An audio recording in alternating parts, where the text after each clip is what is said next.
Welcome back. School officially has been in session for a month now as of this week. I mean, that's kind of hard to believe. Yeah, pretty quick here. And while families might be in the back-to-school routine, drivers may still not be used to the school zones out there. It's the topic of this week's Chat with the Chief with News 9's Lisa Monahan and Chief Wade Gourley. Oklahoma City Police Chief Wade Gourley in studio. We have been talking a lot about back to school as the kiddos return to class, but what about policing these schools, the school zones, the buses? Yeah, especially in the school zones. This time of year, we assign our motorcycle officers to work certain school zones, especially those maybe where we get complaints that we know people are more likely to maybe disregard the speed limits through there. And then also too, you know, another thing that's been talked about quite a bit lately is school buses and vehicles that fail to stop when the bus is stopping to pick up and let off children. And so how do you go about policing something like this? Obviously, there are many different school zones. You can't be everywhere. How would you start by tackling that issue? So the biggest thing is it's not just a job for our traffic or our motorcycle officers, our patrol officers also too. We encourage them to be in those school zones during those times when school is in session and the lights are flashing. And the biggest thing is I really think a lot of times people just aren't paying attention. You know, they're on their phone or they're just in a hurry and they think they don't see the flashing lights.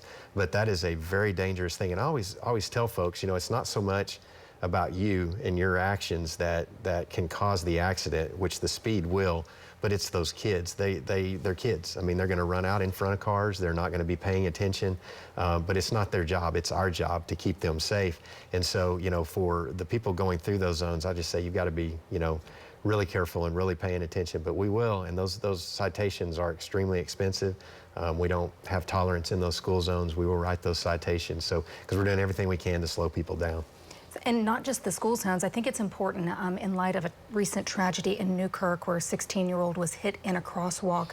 What are the proper rules to follow when approaching a crosswalk, especially during school hours? I always say you just assume someone is going to walk out in front of you. Be off the gas, covering the brake, going at that slow speed, and then just be scanning, you know, both sides of the road and looking.